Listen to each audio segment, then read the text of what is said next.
parler de l'ONESI. Vous savez qu'à l'époque, c'est Sikioni Kapana qui était à la tête de l'ONESI. Et tout le monde sait combien de fois il y avait des difficultés dans ce secteur.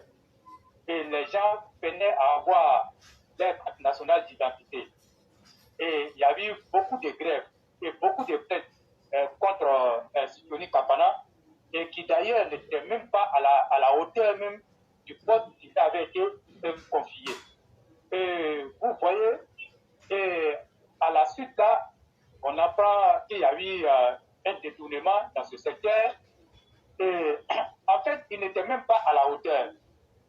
Et les agents qui ont été recrutés pour faire le travail, et par moments, ces agents ne gagnaient même pas leur salaire à temps. Et les agents avaient accumulé, je crois, voire 1 mois, 2 mois, 3 mois de salaire impayé.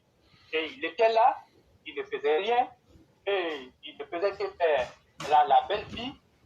Mais quand on te confie une responsabilité, et puis tu sais que c'est une responsabilité nationale, et l'affaire des cartes d'identité, on ne s'amuse pas avec.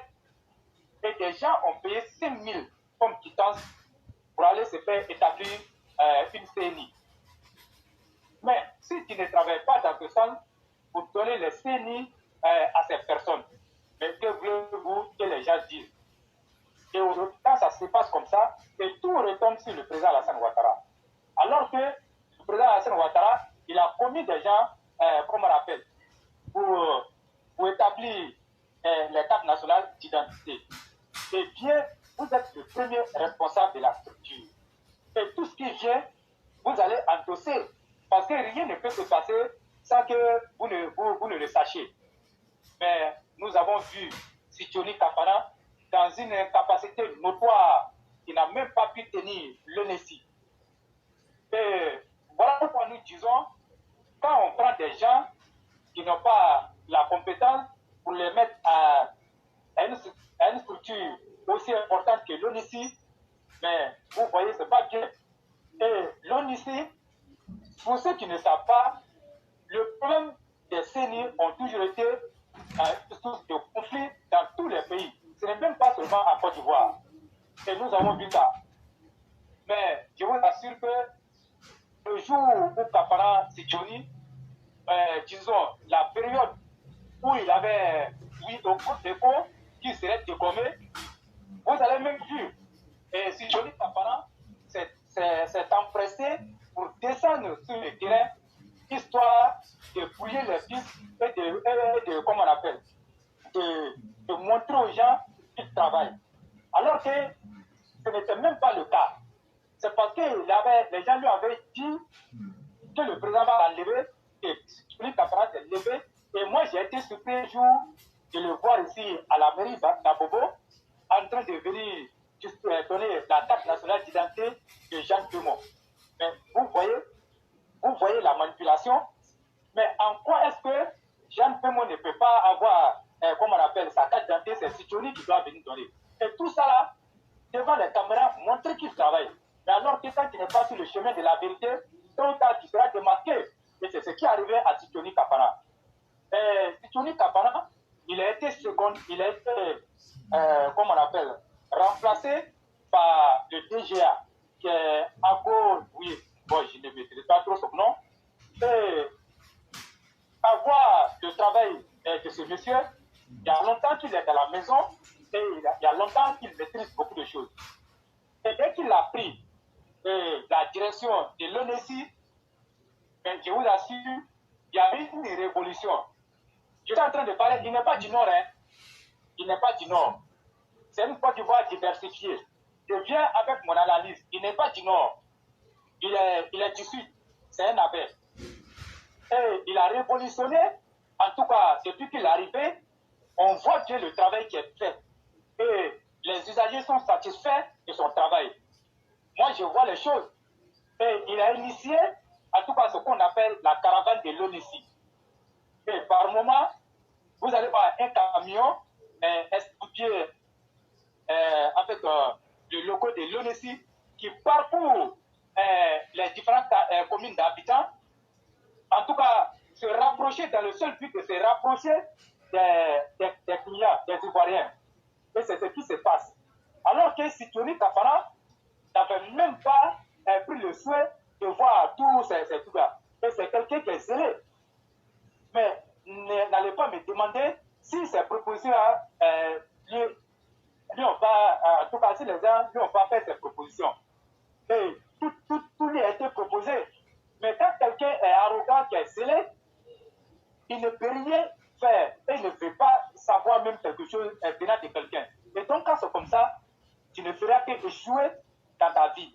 Aujourd'hui, il est nommé PCA d'une entreprise de l'État. Et là-bas encore, s'il ne fait pas attention, il va échouer là-bas. Parce que c'est des gens qui ont eu des diplômes comme ça en Europe. J'ai eu la chance d'étudier en Europe. Mais en réalité, il ne vaut pas le coup. Et donc, je reviens pour dire, le nouveau DG était là. En tout cas, c'est quelqu'un qui maîtrise son sujet. Et vous avez vu, quand il est arrivé sur le plateau de la RTI, et tel qu'il a expliqué les gens, comme on appelle, le fonctionnement de l'ONESI, et ceux qui avaient déjà en 2017 payé la quittance, et qui n'ont pas eu leur CENI, et il a montré la procédure à suivre. Mais beaucoup de personnes ont commencé à avoir les CENI. Mais vous regardez, un peu partout dans les communes, ce que je suis en train de dire là, si c'est faux là, tout le monde est là pour témoigner. Tout le monde est là pour témoigner. Et même dans les églises, même dans les mosquées, souvent ils organisent. Quand vous organisez et que vous êtes beaucoup, vous êtes nombreux, quand vous faites la demande, et l'ONESI, ils dépêchent des agents sur le terrain pour aller vous faire enrôler. Dans le seul but de permettre à tous les Ivoiriens qui veulent avoir la CENI, en tout cas, de pouvoir disposer de cette CENI-là. Et voilà ce que nous demandons. Aujourd'hui, les gens qui se plaignaient et qui ont commencé à insulter le président Alassane Ouattara, ils ne le font plus. Voilà quelqu'un qui vient encore, je vais dire, laver l'affront que les gens voulaient faire, comme on l'appelle, mettre sur le président Alassane Ouattara. Donc, voilà un peu. Quand on te met à la tête d'une structure, il faut travailler, en tout cas pour donner une bonne image au président de la République. Donc, voilà, je tenais à dire ça pour dire, maintenant, les choses vont sur les roulettes. En 14 jours, même, vous pouvez même avoir votre CENI. Et j'ai eu des témoignages, et j'ai vu des personnes qui ont fait à moins de 14 jours, ils ont eu les CENI. Et c'est ce que nous avons demandé. Et donc, voilà un peu éclairé si vous avez des choses à ajouter.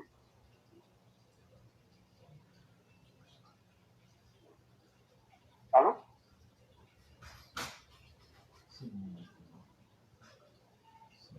Allô? Oui, le roi du printemps. Ok, oui. Je crois que c'est la ligne qui déconne un peu. Tout ce que vous avez dit, c'est tellement bien juste et c'est tellement bien vu. Et je me souviens encore de cette époque où on a eu une empoignade avec Constitutionnel lui-même pour le réveiller. Et quand on l'a coincé, il allait faire une conférence de presse et il dit que sur la toile, les gens l'accusaient. Et je lui ai dit en face que ce n'était pas deux personnes, c'était moi. Donc, il ne faut pas mentir sur tout le monde. Voilà, c'était éclairé pro-vérité qui t'a remué. Parce que ce gars-là, c'était incompréhensible que ce gars ne puisse pas produire les cartes pour les Ivoiriens, surtout que tout le matériel et tout ce qui était nécessaire était en place. On ne peut pas accepter qu'il privait les Ivoiriens de leurs droits. Et je me dis, si on était dans un pays où vraiment on appliquait le droit dans son essence le plus absolu, on aurait dû lui demander devant la justice pourquoi il empêchait les Ivoiriens de rentrer dans leurs droits les plus simples que d'avoir une identité. Mais malheureusement, bon, on est encore à une justice où tout n'est pas parfait et donc on fait avec. Et donc, moi, je suis très heureux quand j'apprends que les Ivoiriens ont leur carte d'identité. C'est la meilleure des choses. Surtout que nous sommes dans un monde aujourd'hui qui est très dangereux avec les terroristes qui ont plusieurs fausses identités. Il est inacceptable que les citoyens honnêtes dévoient leur patrie n'aient pas d'identité quand les terroristes ont des multitudes d'identités. Sikioni nous mettait en danger sans s'en rendre compte. Et Dieu merci que... Et tu as même été tendre en disant que c'est parce qu'il avait des diplômes et autres. Mais cher frère, je peux te dire que tu peux avoir des diplômes européens si tu n'es pas fils de... Si tu n'es pas fils de... Comment je vais appeler son père? Comment il s'appelle? Comment il s'appelle son père? Si tu n'es pas le fils de Kafana, c'est pas évident que tu puisses être chassé par incompétence et avoir un autre boulot pour être PCA. Ça aussi, il faut dire que c'est parce que son père est Kafana. Pas parce qu'il est du Nord, mais parce qu'il est dans les bonnes grâces du pouvoir qu'il a eu cette opportunité. Parce que les xénophobes nous attendent au tournant. Ils vont dire, mais tu as dit ça. Non, non, non. C'est que j'ai dit là. J'ai dit que si Sidioni a été récompensé par un poste de PCA après son échec à l'ONESI, c'est parce qu'il est l'enfant des Kafana. Et ça, on appelle ça aussi le népotisme. Ça, c'est largement différent du tribalisme. Voilà. Si, voilà. Si, tout comme aussi, si tu as vu que l'autre a été nommé comme président de la COP, comment il s'appelle déjà là? Alain Donwaï, c'est pas parce qu'il est compétent. S'il a quitté le gouvernement, c'est qu'il est incompétent. Et donc, l'une des raisons veut que, malheureusement, la politique en Côte d'Ivoire et en Afrique, les politiciens savent comment se payer eux-mêmes, se rétribuer eux-mêmes. Ça, c'est notre réalité. Mais ça, c'est parce que nous-mêmes, les populations, on n'est pas fermes dans notre démarche vis-à-vis des politiciens. Et ça, il faut le comprendre, ça n'a rien à voir avec le tribalisme. Voilà, c'est ce que j'allais ajouter. Non, ça c'est clair. Oui, c'est clair. Parce que moi, Kafara Sidioni à la tête de l'ONESI, mais nous tous, on savait que c'était une récompense de son père. Parce que son père était, en tout cas, de tous les combats. Et donc, c'est ça. En tout cas, c'était le seul passeport qui a valu, en tout cas, sa nomination. Mais comme on le dit, son incompétence, en tout cas, et son arrogance, lui a coûté son poste. Et moi, je pense qu'aujourd'hui, les Ivoiriens, beaucoup d'Ivoiriens sont fiers du travail qui est fait sur le terrain. Et moi-même, je suis fier de ça. Je suis fier. Moi, je ne suis pas dans cette affaire de où, non. Moi, je suis fier du travail. Parce que moi, quand je vais dans le centre d'enrôlement et je vois les gens qui, après avoir recevoir Sasseni, la joie que je vois sur son visage, je me dis que vraiment les Ivoiriens sont contents. Et donc, ça, c'est ça. Maintenant, je pense que ce qui concerne le cas des assauts Kouza et Naounou, moi, je le dis toujours, que ces personnes-là sont un danger permanent, en tout cas pour la Côte d'Ivoire. Et aujourd'hui, chacun doit se lever et se dresser contre ces malfaiteurs de la République qui veulent nous ramener dans l'ancienne politique. Et moi, je pense qu'on ne va plus accepter que ça se passe comme ça. Et moi aussi, je vais rassurer tous les militants, leur dire que tous les cadres ont pris conscience que ces personnes-là, ce sont des personnes qui ne sont pas là pour arranger les choses. Et chacun ne peut même plus s'afficher avec ces personnes. Voilà pourquoi vous voyez, ils sont en train de crier, en tout cas partout. Mais ce que nous on sait, c'est que les choses ont changé. Et Zasso Patrick, Kouza Naounou, Pays Côte d'Ivoire, et puis les autres qui sont à côté. En tout cas, moi j'ai dit que la récréation est terminée et ils peuvent aller monnayer, en tout cas, les talents ailleurs. Ils n'ont qu'à partir. Ce qui concerne Kéhi, puisqu'il a dit qu'il n'a pas trouvé du travail au RHDP, mais je suis content qu'il ait créé lui-même son propre parti. Et donc, ça veut dire que maintenant, il a eu du travail. Il est devenu propriétaire d'un parti. Et là, ça va l'occuper. Et il a gagné son travail. Et nous souhaitons bon vent. Mais pour le reste, la Côte d'Ivoire doit pouvoir se rassembler et puis mettre hors d'état de nuire, en tout cas, ces identitaires-là, parce que nous, on n'en a plus besoin. On a besoin de la paix, rien que de la paix. Parce que quand on regarde ce qui est en train de se passer en Côte d'Ivoire, c'est un second miracle. Je dis bien, c'est un second miracle. Pour tous ceux ou tous celles qui ont connu la Côte d'Ivoire, et aujourd'hui, on revient à revoir cette même Côte d'Ivoire-là, qui était pratiquement à terre, ressortie avec le président Alassane Ouattara. Nous disons que c'est un second miracle. Et ce miracle-là, il faut pouvoir capitaliser ces acquis-là pour avancer. Mais toutes les personnes qui vont s'amuser avec des propos xénophobes, des propos grégaires, des propos sectaires, nous allons nous mettre, en tout cas, en face de ces personnes-là, leur dire que la Côte d'Ivoire a dépassé ça, et que le discours qui doit être entendu de tous doit être un discours de rassemblement, un discours de paix. Et vous-même, vous savez, sans la paix, on ne peut pas parler de développement. Mais quand le président Alassane Ouattara nous donne 12 ans de stabilité, Et dans ces 12 ans de stabilité, nous avons vu comment est-ce que la Côte d'Ivoire a évolué. Donc, mais pourquoi allons-nous laisser des personnes sans foi ni loi qui ne regardent que leur propre intérêt venir salir et mettre à terre tout ce que le président Alassane Ouattara a fait? Nous disons non. Et je pense que le président Alassane Ouattara, il a regagné, je crois, Abidjan aujourd'hui après avoir fait un séjour à l'extérieur. Et nous disons une bonne arrivée. Et vraiment, quand vous voyez tout ça là, il n'y a pas de raison qu'on ne tienne pas des propos allant dans le sens du rassemblement. Maintenant, ce que je vais ajouter, nous le disons ici tous les jours, tout ce que le président Alassane Ouattara a fait, et personne ne peut nier la compétence du président Alassane Ouattara sur la qualité du développement et la qualité des infrastructures. Il a doté la Côte d'Ivoire, en tout cas, de nombreuses infrastructures. Mais un pays ne se limite pas seulement à, comme on appelle, au pont ou encore aux routes. C'est vrai, il faut donner tout ça. Mais après ça, derrière ça, il y a ce qu'on appelle la justice. Nous, on n'a pas encore vu cette justice-là que le président Alassane Ouattara a annoncé aux Ivoiriens. Et nous attendons cette justice-là. Parce que si le président Alassane Ouattara ne fait pas la justice, quand il ne sera plus au pouvoir, mais il ne sera surpris encore de venir trouver que les ponts qu'il a fait, l'électricité qu'il a donnée aux Ivoiriens, tout ce qu'il a fait comme infrastructure, il sera très mépris de voir ces édifices-là en train d'être détruits. Tout ça parce que la justice n'a pas été faite. Donc, pour conserver tout ça, il faut que le président Alassane Ouattara fasse la justice. Et ceux qui doivent condamner le seront.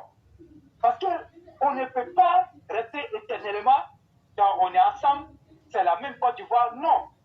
Et ceux qui ont fait le mal aux autres là, ces derniers-là n'étaient pas des Ivoiriens.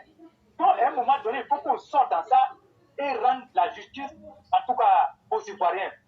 Nous avons vu, on parle de l'Afrique du Sud, on prend l'Afrique du Sud comme exemple, le Rwanda comme exemple. Mais il y a eu la justice dans ces pays-là. Aujourd'hui, si ces pays-là sont tranquilles là, c'est parce que le fondement, comment on appelle, la fondation de ce développement-là ou encore de cette réconciliation-là a été la justice. Mais pourquoi encore tu vois nous voulons faire l'exception? Moi, je dis non. On dit les dossiers sont prêts. Mais pourquoi les gens tardent à faire sortir? Ils n'ont qu'à nous faire sortir et ceux qui seront condamnés, ils vont être condamnés. Et à partir de là, vous allez voir, les gens vont prêter attention et personne ne va s'hasarder encore à aller faire du n'importe quoi. Mais aujourd'hui, comme il y a eu cette accalmie-là, on pense que tout est fini. En 2023, quand on va aller aux élections municipales, il y aura encore des morts. Après, il faut sortir pour venir interroger les gens, pour venir faire des enquêtes et encore plaquer les gens sous prétexte que, comme on appelle, ils vont faire une justice. Et après, quand ce vent-là va passer, ils vont dire, bon, comme on est ensemble, on va laisser. Et on va aller en 2025. En 2025, ça sera encore le même scénario. Les gens vont mourir lors de ces élections. Après, ils vont venir dire aux gens, calmez-vous, ils vont donner 50 000 francs aux gens, aux victimes. Et on va leur dire, on va vous rendre la justice. Et quand ça va passer, on sera encore dans une accalmie. Ils vont venir dire aux gens, bon, comme on est ensemble, on n'a qu'à laisser. Mais regardez cette Côte d'Ivoire. Regardez la Côte d'Ivoire. Est-ce qu'un pays doit fonctionner comme ça? Un pays doit fonctionner comme ça? Mais le président Alassane Ouattara, quand il s'assoit, c'est vrai, sa mère notre grand-mère a été trimballée, son corps a été trimballé. Mais si le président Alassane Ouattara fait accepter de pardonner, mais tout le monde n'est pas comme le président Alassane Ouattara. S'il a accepté de pardonner, s'il dit on n'a pas là la réconciliation, c'est lui qui a accepté. Moi, personnellement, je n'ai pas accepté. Il faut que la justice soit rendue pour que moi j'accepte là. Beaucoup de personnes ont trouvé la mort, comme on appelle, sur la route de la conquête de ce pouvoir. Monsieur le Président, vous pouvez accepter. Nous, on est d'accord avec votre choix. Mais tous les Ivoiriens ne sont pas d'accord avec ce que vous êtes en train de faire. Rendez la justice aux Ivoiriens et puis on va quitter. Si vous ne rendez pas la justice aux Ivoiriens, je le dis, les gens vont dire, mais pourquoi tu es en train de dire des choses comme ça? Si jamais le pouvoir échappe au RADP, Monsieur le Président, opposants vont vous montrer ce qu'on appelle une justice. Il faut vous montrer la vraie justice. Amusez-vous. Amusez-vous à ne pas faire la justice. L'histoire, vous serez le comptable, en tout cas le premier responsable de toutes les dérives qui vont venir après. Je l'ai dit, parce que j'ai souffert à vous mettre au pouvoir. Je ne suis pas le seul. Et donc, si vous pensez que tout est bien, tout est propre, mais quand vous allez partir du pouvoir, vous allez laisser des victimes ici. Mais ces victimes-là vont continuer de souffrir avec les séquelles. Monsieur le Président, rendez la justice aux Ivoiriens. Les Africains ne sont pas plus Ivoiriens que les autres. Comment ils s'appellent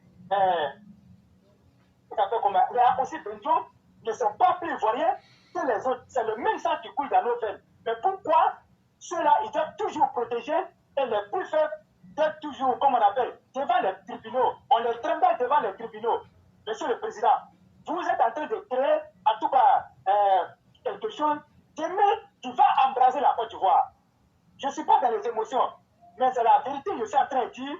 Et vu ce qu'on a fait en Côte d'Ivoire, il n'y a jamais eu justice en Côte d'Ivoire.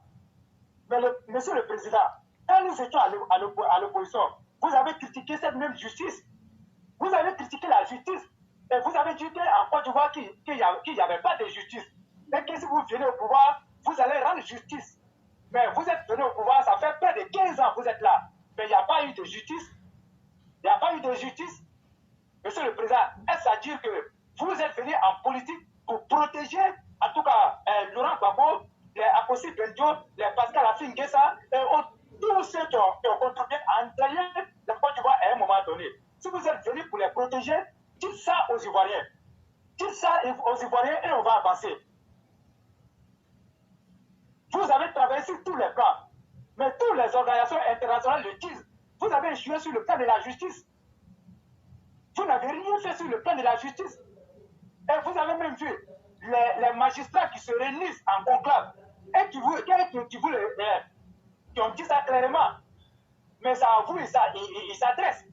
Quand ils disent qu'il y a beaucoup à faire dans le domaine de la justice et qu'il n'y a pas de justice, Monsieur le Président, c'est les hommes même de justice qui disent ça.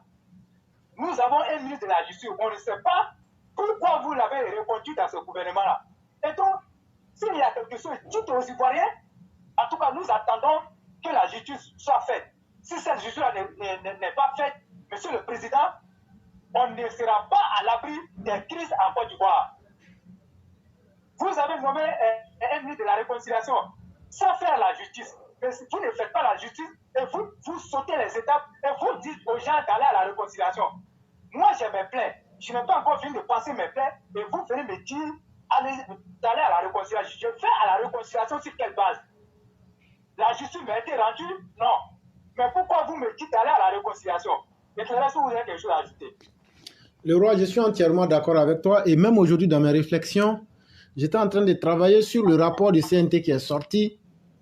Et peut-être si le temps me permet, demain, je vais faire une émission brève pour essayer de montrer combien de fois la justice ne fait pas son travail en Côte d'Ivoire.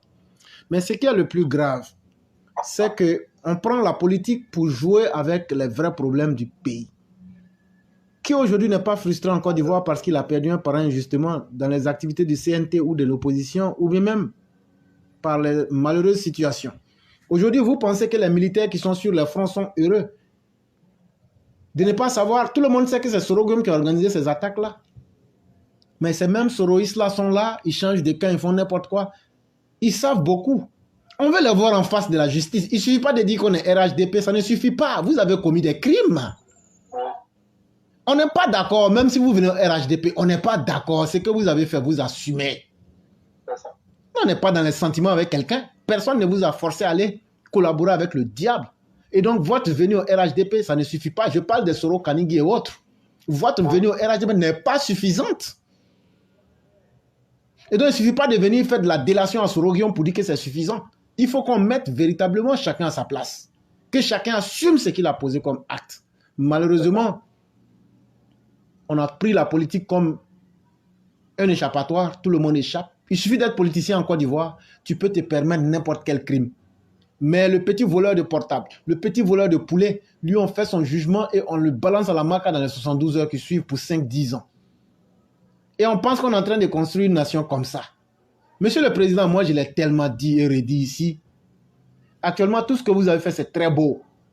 Mais dites-vous que c'est sur un château de sable que vous avez construit tout ça. Parce que la véritable formation de l'homme n'est pas là. Et ça commence déjà devant vous-même. Vos ministres sont là dans le détournement absolu. Vos ministres, aujourd'hui, commettent des actes ignobles. Comme par exemple le ministre de la Construction. Comment vous pouvez accepter que des maisons tombent sur des gens, ne serait-ce que par respect pour les gens morts? Votre ministre de la Construction devrait démissionner, ou bien vous auriez dû lui dire de quitter. Mais vous le maintenez parce qu'il a marié votre nièce. C'est tout, Monsieur le Président. Et c'est comme ça que nous, on perçoit cette réalité-là. Et il n'y a pas quelqu'un à qui nous, on va aller dire notre vérité si ce n'est pas à toi-même. Quand on a quelque chose à te dire, on te dit ça en face. C'est à croire que vous avez créé un cercle et vous vous protégez entre vous. Et les ministres sont détournés. Quand on veut parler, on dit non, non, non, vous êtes des ménages minables, vous ne devez pas parler de cela. Mais est-ce que le pays peut aller comme ça, Monsieur le Président? Est-ce que c'est comme ça, cette réputation-là que les gens ont connue de vous? C'est à cause de ces mêmes détournements-là que la Banque mondiale dit que votre programme pour atteindre l'émergence a échoué en 2020. Ils n'ont pas dit que vous n'avez pas mis les plans stratégiques en place, mais ils disent que ce sont les détournements et la mauvaise gestion là, de ceux qui sont autour de vous. Ce ne sont pas les gens du FPI ou du PDCI qui sont à côté de vous actuellement. Et Monsieur le Président, nous on va vous dire cette vérité-là. Monsieur le Président, ceux qui sont morts en 2020 là, à travers les activités subversives du CNT là, qu'est-ce qu'on fait avec leur famille? Est-ce qu'ils n'ont pas droit à vivre mieux? Leur gagne-pain a été détruit, leurs véhicules ont été détruits, leur vie, le père qui travaille a été tué. Mais depuis 2020 jusqu'à aujourd'hui, nous sommes aujourd'hui exactement le 28 mai 2022, nous allons progressivement vers la fin de votre mandat. C'est quand est-ce que vous allez commencer à donner une justice à ces personnes? Voilà la vérité que nous nous posons. Monsieur le Président, est-ce que vous voulez vous jouer avec la justice et prendre le risque que vos partenaires internationaux utilisent cela comme votre maillon faible pour vous discréditer à l'international? Voilà aussi une question qu'on doit pouvoir vous poser. En hésitant et en voulant jouer aux équilibristes, vous et votre régime avez été incapables de donner des preuves suffisantes pour condamner Laurent Gbagbo. Alors que ce même Laurent Gbagbo est venu s'arrêter en juillet 2021 pour dire que lui, il est le chef de ceux qui ont commis des crimes de sang et qu'il demande leur libération. Monsieur le Président, ça devrait vous choquer. Ça devrait vous fouetter dans votre amour-propre pour dire plus jamais ça. Si Laurent Gbagbo a pu venir vous dire j'ai échappé à la CPI parce que vous avez été incompétent et qu'aujourd'hui je viens en face pour vous dire la vérité, donc libérer ceux qui ont les mains puisque j'étais leur chef. Monsieur le Président, ça devrait être une insulte pour votre honneur. Mais ce sont des vérités qui sont là. Il suffit de réfléchir un peu pour les dire et pour les voir. À un moment, il faut que ça s'arrête. Monsieur le Président, si vous persistez dans cette lancée-là, je le dis et je le répète, vous êtes l'homme fort par qui aujourd'hui tout tient. Mais le jour que vous ne serez plus là, au sein même du RHDP, on va se rendre compte, ça c'est un, on va faire des règlements de comptes. Et au sein même de la population, puisque la justice n'étant plus là, on va régler nos comptes directement avec les uns les autres. C'est cette Côte d'Ivoire-là que vous voulez laisser? Monsieur le Président, je vous dis, vous serez tenu responsable pour tous les dégâts qui seront causés parce que vous n'avez pas mis la justice en place. Aujourd'hui, donnez-moi un seul cas de jurisprudence. Ah non, les institutions ont été mises, tout font. Non! On a vu des écoles construites, mais il n'y avait pas d'enseignants dedans.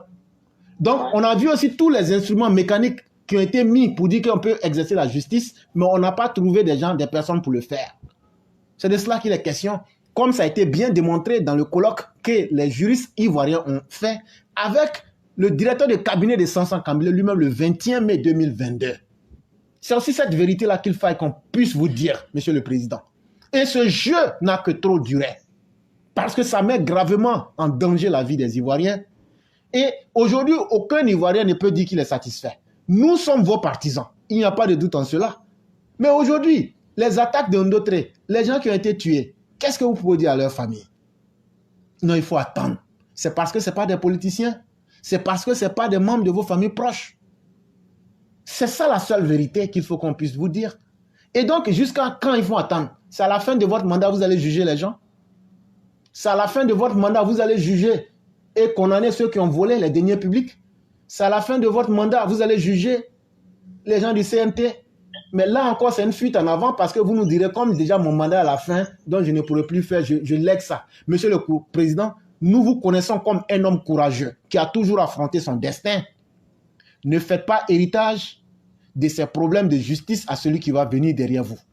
Ça sera comme si vous avez échoué. Ça sera comme vous avez échoué. Vous n'avez pas posé des questions à qui que ce soit pour faire et développer la Côte d'Ivoire, pour nous sortir même du gouffre. Ce n'est pas à nous de vous dire de faire le travail de la justice. Et c'est très important. Sinon, nous, on ne sera jamais satisfaits. Et moi, je le dis clairement, aujourd'hui, la réconciliation en Côte d'Ivoire, c'est un fonds de commerce pour les politiciens, pour blanchir leur casier judiciaire, parce qu'ils savent qu'ils ont tué. En se réconciliant, ils vont dire, mais c'est un piège. Une fois qu'on dit réconciliation, ils disent, bon, comment on s'est réconcilié?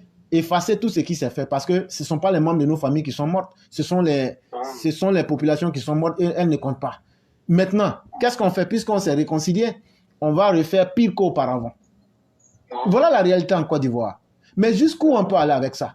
Et c'est que vous oubliez, chers politiciens ivoiriens, si la population prend conscience là, un jour elle peut se réveiller puis anéantir toutes vos familles, sans distinction. Et ça sera à cause de quoi? Parce que la population, si elle prend conscience de ce facteur-là, elle va se dire, tous les politiciens sont nos ennemis. On a vu ça dans certains pays. On a vu ça dans l'Europe du 18e au 17e siècle. Quand le prolétariat s'est levé contre la bourgeoisie, on ne faisait pas de différence. Et donc, faites beaucoup attention.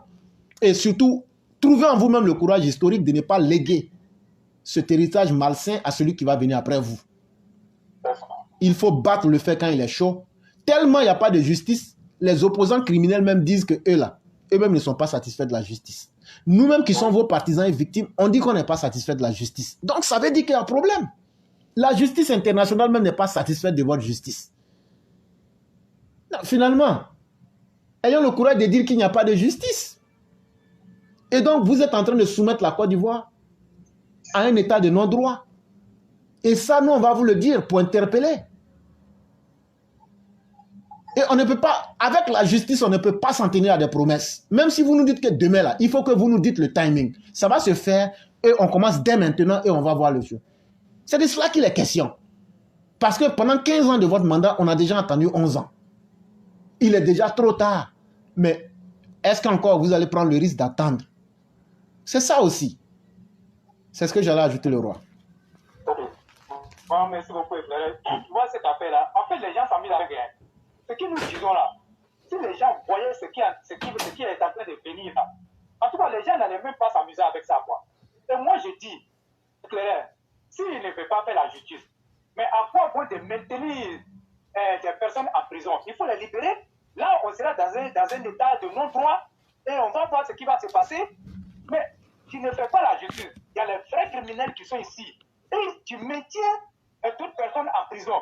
Donc, autant les libérer. Il faut les libérer. Parce que c'est ça aussi, il faut dire ça comment on appelle, aux Ivoiriens. Parce que ce qui est en train de se passer, c'est très grave. Mais l'avenir de la Côte d'Ivoire, là, de toute façon, les choses sont là. Et ce n'est même pas bon pour l'avenir. Je vous dis, regardez dans cette affaire de restructuration éclairée. Quand tu vas aller voir quelqu'un pour lui parler de ça, c'est un militaire, il te dit que lui, il est plus dedans. Parce que lui, il a perdu beaucoup dans cette affaire-là. Et lui, il va pas, comment on appelle, continuer à se battre pour une situation, en tout cas, qui va rien changer dans sa vie. Et les gens te disent ça, cru. Mais tu vas leur faire quoi? C'est leur choix, parce qu'ils ont vécu beaucoup de choses. Ils ont vécu beaucoup de choses dans ce pays. Et vous pensez que parce que le sang qui coule dans les veines des Africains, que ça est consort est différent des autres Ivoiriens? C'est pas normal. Et ce n'est même pas bien. Et voilà pourquoi, regardez la phrase que fait à son âme, Ahmed Bakayoko a sorti devant nous. On parlait de la culture. Quand il disait que quand ils font les deals là, ça veut dire qu'ils font des deals entre eux là-bas. Ami Bakayoko n'est pas passé par le dos de la cuillère pour dire ça aux gens. Donc quand vous comprenez ça, ça veut dire qu'il n'y aura pas de justice. Mais ce sont les petits volets là qui seront toujours trimballés devant les tribunaux. Mais ça veut dire quoi? C'est dans quelle Côte d'Ivoire sommes-nous? C'est dans quelle Côte d'Ivoire sommes-nous? Moi, je le dis, je le répète. Si le président a accepté de pardonner, mais nous autres là, on n'a pas ce sang-là. Nous, on ne peut pas pardonner. Il faut que la justice soit rendue. Quand on sera satisfait de la justice là, monsieur le président, nous, on va pardonner. Et vous allez voir que la Côte d'Ivoire va connaître la paix. Et toutes vos réalisations que vous avez eu à faire là vont rester, en tout cas, dans l'histoire de la Côte d'Ivoire, pour l'éternité. Aucune justice ne sera détruite. Mais si vous faites dans l'injustice, mais quand vous allez partir, on va retomber encore dans les mêmes travers. Parce que les gens sont frustrés. La frustration est grande. Donc les gens vont chercher à se venger. Donc pour ne pas qu'on en arrive là, monsieur le président, faites exécuter la justice. Parce que quoi qu'on le dise, même partout dans le monde, c'est comme ça que ça se passe. Votre mot contre, c'est que vous allez dire là. On va voir les résultats. Si moi, éclairé, même par moment, moi, je me pose même la question. Est-ce que le ministre de la Justice n'agit pas avec le mot du président? Donc, il faut voir ce côté. Parce qu'il ne peut pas être là, et puis on voit tout ça, et le ministre, il ne dit rien, et le président aussi ne dit rien, et le président le reconduit encore dans sa même fonction. Ça veut dire que le président est satisfait de son travail. Il est satisfait du fait qu'il ne dit rien, et les gens continuent de souffrir avec les séquelles, et que les Afin que ça, c'est la poule tous, et les Akosi Benjoun se promet, c'est que le président est content de cette situation.